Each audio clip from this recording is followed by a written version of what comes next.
ছোট্ট গোপালকে ঘুম পাড়াতে পাড়াতে যশোদা ঘুমিয়েছে। গোপাল আর তা হলো জানালা, জানালার ফাঁক দিয়ে চন্দ্রের কিরণ গোবিন্দের মন্ডলে। যখন নিদ্রা ভঙ্গ হলো, গোবিন্দ মন্ডলের দিকে তাকিয়ে আছে। গোবিন্দ ইঙ্গিত করে আজকে তাকিয়ে দেখছে।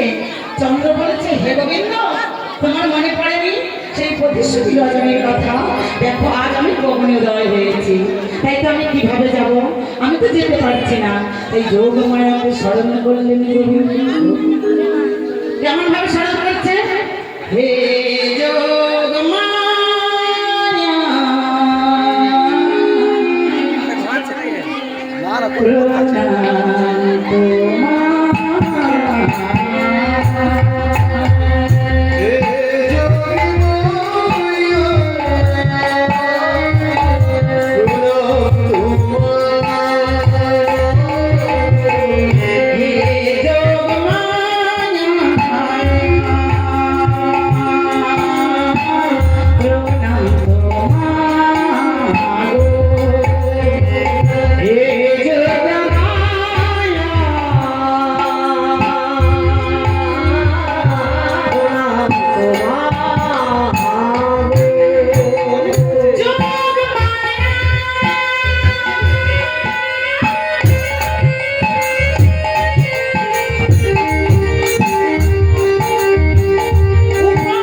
যোগমায়া উপস্থিত হয়ে বলেছে, বলো আমি তোমার জন্য কি করতে পারি? কৃষ্ণ বলছে, ওগো যোগমায়া, আমি যে যেতে পারছি না শতকোটি গোপীগণের মনোবাঞ্ছা পূরণ করার জন্য, তুমি যদি আমায় উপায় বলে দাও, বেশ আমি তোমার রূপ ধারণ করে মায়ের পাশে শয়ন করে থাকি, আর তুমি যাও রাস মঞ্চে। তাই ছোট্ট গোপাল আমার যাচ্ছে রাস মঞ্চে। যেতে যেতে বৃন্দাবনের সভা দর্শন করছে। সভা কেমন হয়েছে? বৃন্দাবনের সভা কেমন হয়েছে? একটু ধ্বনি, শঙ্খধ্বনি।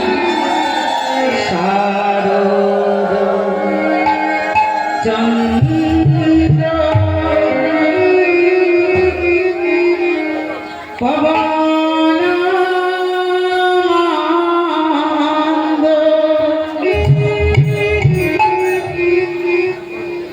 বিপিনে ভায়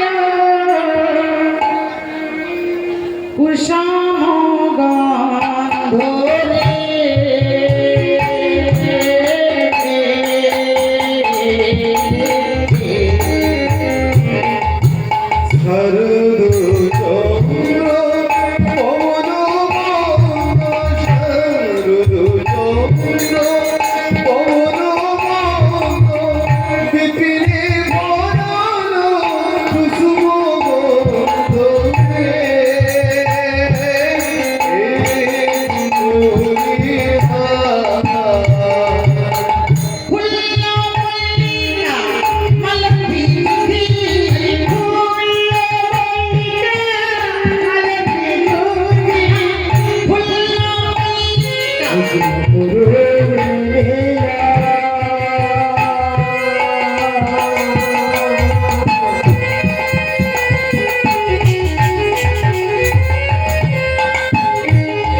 রে,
দেখে থাকেন হাত তুলবেন।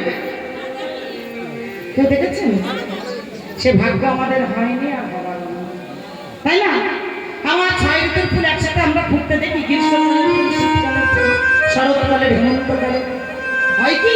হয় না। কিন্তু আজ গোবিন্দের পদধূলি পেয়ে ওই বৃন্দাবনে যত ফুল ছিল একসাথে ফুটলো, তারা গোবিন্দের চরণে যাবার জন্য ফুটে উঠিল।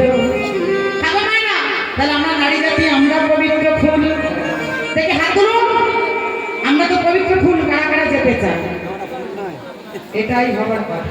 রাত হয়ে গেছে, একটু যাও। কারণ মায়েরা এখানটা মন্দির সবার কোন এই জায়গাটা 6 ঋতুর ফুল একসাথে ফুটেছে।